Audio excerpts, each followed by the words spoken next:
Hello everyone welcome to Varahi viva fashions. ఇప్పుడు ఒక మంచి ట్రెండింగ్లో ఉన్న శారీస్ అండి. Just the price of 1499 Banarasi fancy tissue అండి విత్ వింటేజ్ బార్డర్స్ అండి. చూసేయండి, మీకు అన్ని కలర్ చూసేయండి ఫటాఫట్. ఇవన్నీ కూడా ఓపెన్ చేసి చూపిస్తాను నేను క్లోజ్ లుక్లో. అన్నీ కూడా విత్ డిజిటల్ ప్రింట్ అండి. మంచి ఫోల్డింగ్ అండి, మంచి ఫాలింగ్ ఉంది ఫ్యాబ్రిక్ కూడా. Just the price of 1499. చూసేయండి అవుట్లుక్, చాలా బాగున్నాయండి saris. Light weight and very easy to fold అండి. దీని బ్లౌజ్ వచ్చేసి మనకి ఇలా చూసేయండి ఒకసారి, ఇలా డిజిటల్ ప్రింట్ ఇచ్చారండి.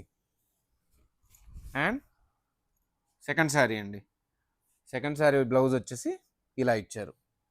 కలర్ కాంబినేషన్ కూడా చాలా బాగుందండి. దీని బ్లౌజ్ వచ్చేసి మనకి ఇలా ఇచ్చారు. మంచి డిజిటల్ ప్రింట్స్ అండి, వెరీ రిచ్ ఉన్నాయి. దీని బ్లౌజ్ వచ్చేసి మనకి ఇలా ఇచ్చారు డిఫరెంట్గా. ఇది అనదర్ కలర్ అండి, అన్నీ కూడా బాగున్నాయి. దీని బ్లౌజ్ వచ్చేసి మనకి ఇలా ఇచ్చారండి. అన్నీ కూడా ప్రింటెడ్ బ్లౌజెస్ అండి ప్రతి. అండ్ ద లాస్ట్ కలర్ అండి, very very beautiful sari. This is blouse, ఇది బ్లౌజ్ అండి. తెలుసు కదండి, పేజ్ను ఫాలో అవ్వడం మర్చిపోవద్దు. గివ్ అవేలో కంపల్సరీ పార్టిసిపేట్ చేయండి.